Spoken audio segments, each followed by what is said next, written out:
So about 2 weeks ago, I dropped a video called The Perfect Villain Saga Game. And so in that video, I talked about what I wanted out of Villain Saga game and how I was disappointed in the anime games that have been coming out recently. Well, haven't been coming out in this scenario. And so in this video, I kind of want to continue that series and talk about another anime that I think deserves the game. I'm not saying that other animes don't, but I believe this one is what I want to see next. And so this video, I will be talking about Jujutsu Kaisen game called Jujutsu Kaisen Sorcerer's Curse. So if you've been keeping up with anime recently, you most likely heard of Jujutsu Kaisen. It was about the second most popular anime in 2020, and in my opinion, the best anime of that year. And so I believe this is the game that I like to see because Jujutsu Kaisen is very combat based, and I like to see this combat made into video game form, and I believe it'll turn into a fun game.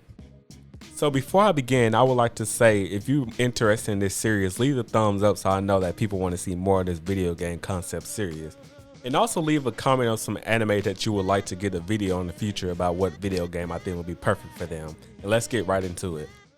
So on September 16, 2005, this video game called Mortal Kombat Shaolin Monks came out. And on my PS2, it was definitely my favorite game on the system. And it's still my second favorite game of all time next to Persona 5 Royale. So I know it seems random that I'm bringing this game up, but recently I picked it back up. And as I was playing, I thought this is going to be perfect for a Jujutsu Kaisen game. And when I say that, I mean an action-adventure beat-em-up, where you travel around fighting curses, fighting bosses, and also playing the important events that took place in Jujutsu Kaisen. So this game will be single-player, multiplayer, and co-op from 2 to 3 players each. And the modes will be campaign, curse apocalypse, curse tower, versus, and a baseball minigame. And I'll get to all of those later. But first, let's look at the cast. So first, I'm going to be going through the pre-unlocked characters, meaning that these are the characters you can play right off the bat in versus mode, co-op, or single player. Yes, you do have to play the story mode to unlock characters in this game, and that's something we all had to do back in the old PS2 games, so I don't know why they stopped doing that in a lot of games. So first, we have Itadori Yuji, and he can use Divergent Fist, Black Flash, and powerful melee attacks. He has high agility and damage resistance, and he's resistant to poison. He also has access to Maki's Slaughter Demon knife if you would like to use it during combat. Our second pre-unlocked character is Megami, and his moveset is 10 Shadows Technique, Divine Dogs, Nue, Great Serpent, his Toads, and Max Elephant, but he can also use hand-to-hand combat, but not as efficient as Yuji. Thirdly, we have Nobara, who is equipped with her Hammer and Nails, her Black Flash Technique, Straw Doll Technique, Resonance, and Hairpin. And fourth and finally, we have One-Fingered Sukuna, who has hand-to-hand combat and reverse curse technique for healing. Before I get into the characters that you have to unlock, I will have to state that these are just anime characters from Jujutsu Kaisen anime and nothing from the manga because I didn't want to spoil anybody. But you should definitely read the manga because it's great, that's just a side note. But let's get on to it. So firstly, I'm going to do my best Naruto Ultimate Ninja Storm impression and do a pre-Sukuna Yuji, just like they have 15 Naruto and 50 Sasuke's. But anyways, his moveset is hand-to-hand combat and he has very high agility, but he isn't as strong as a normal Yuji. And next we have the Sukuna who just ate 2 or 3 fingers in a Jujutsu Kaisen anime. So he has hand-to-hand combat, reverse curse technique to heal, dismantle, cleave, and his domain expansion, Malevolent Shrine. And I'll talk about how those work later. After this, we have Jogo, who has Disaster Flames, Ember Insects, and his domain expansion, Coffin of Iron Mountain. Next up, we have the best character in Season 1 of Jujutsu Kaisen, Nanami, who is equipped with his blunt sword, also can do hand-to-hand combat, Black Flash, and he can activate Overtime when a battle goes over a certain time limit. He also has his curse technique Ratio and also Collapse. Our next character is Mahito, who has Idol Transfiguration, Self-Embodiment of Perfection, which is his domain expansion, and he is very durable against normal attacks. And this is because in the series, he always talked about if attacks didn't directly hit his soul, then it doesn't affect him. But I couldn't redo that in the game, so I just made it like this instead. Next is Junpei, who has Moon Dregs, Poison attacks, and Paralyzing attacks. After this is Toto, who has powerful hand-to-hand combat, enhanced agility, Black Flash, and Boogie Woogie, which he can use on himself, opponent, or teammates. After this is Panda, who can shift from Panda to Gorilla form, and both have varying fighting styles. Mechamaru has Hand Blades, Ultra Span, Ultra Shield, Boost, Cannon, Albatross, and Ultimate Cannon. Next is Best Girl Maki, who is a weapon specialist and can use cursed tools including Playful Cloud. Her sister Mai, who is gun combat and construction, which is the ability she puts out the bullet. Miwa, who does sword combat and has simple domain new shadow style, which does not take as long to activate as other normal domain expansions, and Bateau sword drawing. Next up is Momo, who can fly and cause gusts of winds to blow and knock away her opponent. Kamo, who can use blood manipulation, flowing red scale, which increases physical capabilities. Crimson Binding, Slicing Exorcism, and Piercing Blood. Inumaki, who can use his Cursed Speech ability, Explode, Don't Move, Blast Away, and Sleep. Hanami, who can use Regeneration, Disaster Plants, Roots, Wooden Ball, Cursed Buds, and Flower Field. Eso, who can use Rock Technique, Maximum Weed King, and Decay. Kechizu, who can use Rock Technique and Decay. And finally, Gojo, who can use Infinity, only be used as seconds at a time to be fair, Red and Blue, Purple, and his domain expansion Unlimited Void.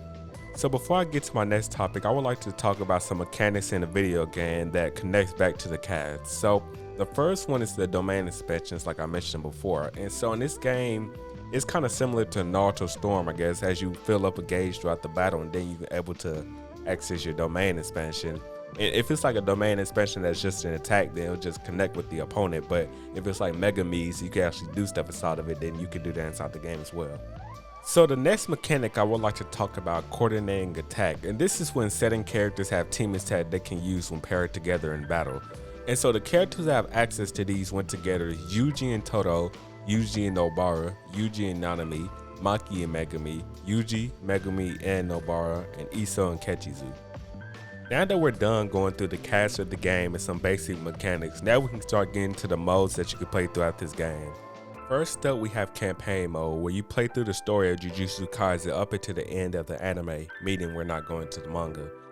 And this is where you unlock most of the characters except for Gojo, and I'll get into later where you unlock him from. Similar to the Naruto Ultimate Ninja Storm game, the campaign mode will have interactive cutscenes where you may have to like push or spam buttons to get through the cutscene. And it also will have battles similar to the game, but you can also do adventure just like in Mortal Kombat Shaolin Monks.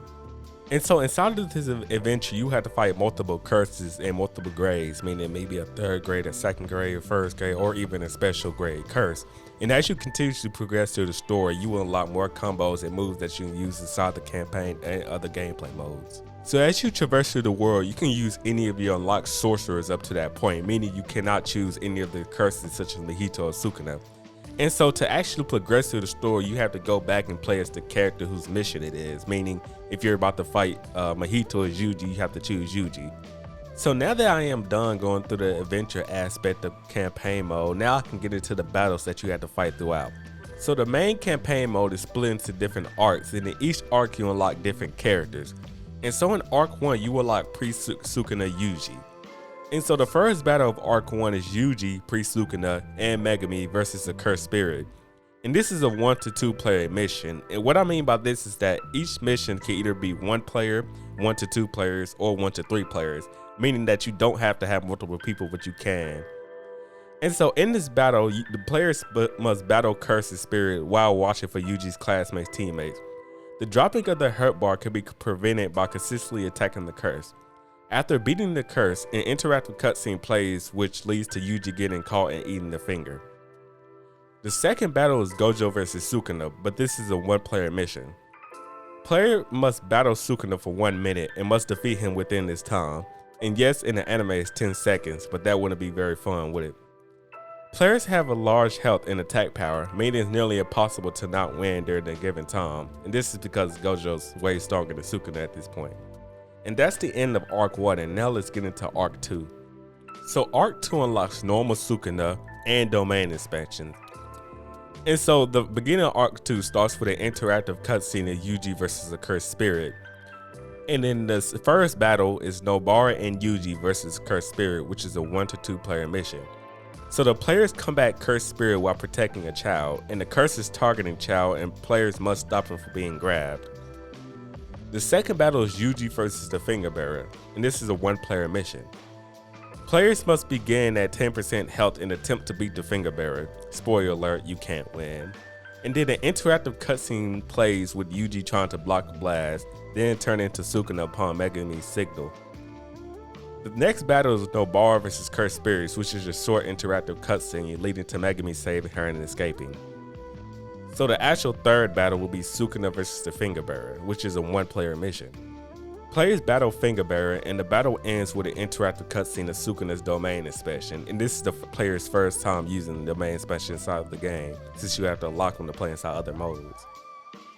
The next battle is Megami vs. Sukuna, in a one-player mission. Player plays as Megami as you try to hold your own against Sukuna. Battle ends when player health reaches 10% of their full health. Also, throughout the battle, there will be different interactive cutscenes leading to the fighter in different locations, just similar to the anime. So this is the end of Arc 2, and now let's get into Arc 3. So Arc 3 unlocks Jogo, Nanami, Mahito, Junpei, Divergent Fist, and coordinating attacks, which I explained earlier. So the first battle is Yuji vs. Sukuna, which is a one-player mission. So the player battles against Sukuna within the time limit, ending with a cutscene where Yuji is killed. The second battle is Gojo vs. Jogo, and this is a one-player mission. So the player demolishes Jogo in the battle, and interactive cutscenes causes battles to move to different locations. Battle ends with an interactive cutscene of Gojo's domain expansion. The third battle is Megami vs. Toto, and this is also a one-player mission. So the player tries to hold their own against Toto's flourishes, and the battle ends after the player's health reaches 10%, and this is where Inumaki and Panda come in. After this is Yuji and Nanami vs. Transfigured Humans, and this is a 1 to 2 player mission. Players fight their own Transfigured Humans, and they unlock access to Divergent Fists when using Yuji. Both players must defeat their Transfigured Human for the battle to be over. After this is Nanami vs. Mahito, Part 1, and this is a one player mission. The player fights Mahito until the time limit goes down, realizing that none of their attack does damage. After this is Nanami vs. Mahito Part 2, and this is also a one-player mission. Player now is in overtime, giving all their abilities and moves a boost. Fights until the time runs out and an interactive cutscene takes place. Next is Yuji vs. Junpei, a one-player mission. The player takes on Junpei, and the battle ends after you get him down to 50% health and also do an interactive cutscene. Next is Yuji in the Raged form versus Mahito, and this is a one-player mission. The player battles Mahito in a raged state, which means the player does double damage and hits do more knockback. This battle also includes interactive cutscenes, and the battle ends when Mahito's health hits 50%. Following this, the battle of Yuji and Nanami versus Mahito takes place, and this is a 1 to 2 player mission. So the players take on Mahito and Transfigured Humans he summons. The players must defeat all Transfigured Humans and must do an interactive cutscene to break through Mahito's domain expansion to win the battle, and this unlocks coordinating attacks. So this is the end of Arc 3, and now let's get into Arc 4. So Arc 4 unlocks Toto, Panda, Mekamaru, Maki, Mai, Miwa, Momo, Kamo, Inumaki, and Hanami. So the first battle is Yuji vs. Toto, and this is a one-player mission. So the player takes on Toto throughout the forest, and the battle ends with the player is taken down to 30% health. The second battle is Panda vs. Mekamaru, and this is also a one-player mission. So the player takes on Mekamaru, started from Panda, then turned into Gorilla in the middle of the battle, and the battle ends when Mekamaru is defeated. The third battle is Maki vs. Miwa, and this is a short battle that you play as Maki to defeat Miwa. The fourth battle is Nobara vs. Momo in a one-player mission. And the player battles Momo in the ground versus mid-air battle, and the player uses hammer and nails to try to attack Momo. The battle ends after Momo is taken down to 40% health, then the player is hit by Mai with a bullet. The next battle is Maki vs. Mai in a one-player mission. So the player takes on Mai in a battle where you focus on dodging shots and attacking. And the battle ends with an interactive cutscene plays where the player has to tap a button to catch a cursed shot. So following this is Megami vs. Kamo in a one-player mission battle. And so the player takes on Kamo inside of a building, trying to avoid his blood attacks. The player has to survive the time limit, and when it hits 0, Hanami appears. After Hanami appears, you play in a battle as Megami, Kamo, and Inumaki vs. Hanami in a 1 to 3 player mission. The players attempt to defeat Hanami in a 3v1, and the battle ends when all 3 of the characters are defeated. And so after this is Maki and Megumi versus Hanami 1-2 player mission. And the players attempt to defeat Hanami again, and the players use coordinating attack and fight until the time limit runs out. And once the time limit runs out, Yuji and Toto come to the rescue. This sets up the Yuji and Toto versus Hanami battle in a 1-2 player mission. And the players battle against Hanami using coordinating attacks, various different interactive cutscenes, and the player gain access to Yuji's Black Flash attack. The battle ends when Hanami's health gets to 10%, which activates Gojo's interactive cutscenes where Hanami and the other curses escape. So after all this battling, I thought the players deserved the break, so you take part in a baseball minigame. And so after this minigame, Arc 5 begins where you unlock Iso and Kechizu. The first battle is Yuji, Megumi, and Nobara versus curses in a 1-3 player mission. The players battle various curses that come in waves, and the battle ends with all curses are defeated. Next up is Megumi versus the Finger Bearer, and this is a 1-player mission. The player battles the Finger Bearer, but once the player's health hits 60%, the domain special is activated and the battle continues. The battle ends when the Finger Bearer is defeated. The third and last battle campaign mode is Nobara and Yuji versus Iso and Kechizu in a 1-2 player mission. Somewhere in the middle of the battle, the players are hit by Iso's rock technique and have to go on the defensive. Once it is broken, the players fight until both opponents' health hits 10%. This activates the cutscene which shows the final Black Flash to end the battle, and then you have to defeat Iso by himself as he survives. So this last battle wraps up campaign mode, and after this you can still run around as all the sorcerers and defeat curses. For following this is Curse Apocalypse mode, which is a survival mode. The players can choose between any of the playable characters and battle through many waves of curses. As the battles continue, second, first, and even special grade curses can join in. If you play as a curse, then some sorcerers may battle, and sorcerers fight curses. Up to 3 players can be a part of this game mode, but be careful, the difficulty gets tougher with the more players you have. The next game mode is called Curse Towers, and the players can choose a character then go through the Curse Towers. As you progress through the towers, you rise in the grade of curses you battle, meaning 3rd grade, 2nd grade, 1st grade to special. Upon reaching the final tower, the players fight against Geto, who summons many curses of all grades that the characters fight at once. Upon winning, the player locks Gojo as a playable character in all game modes.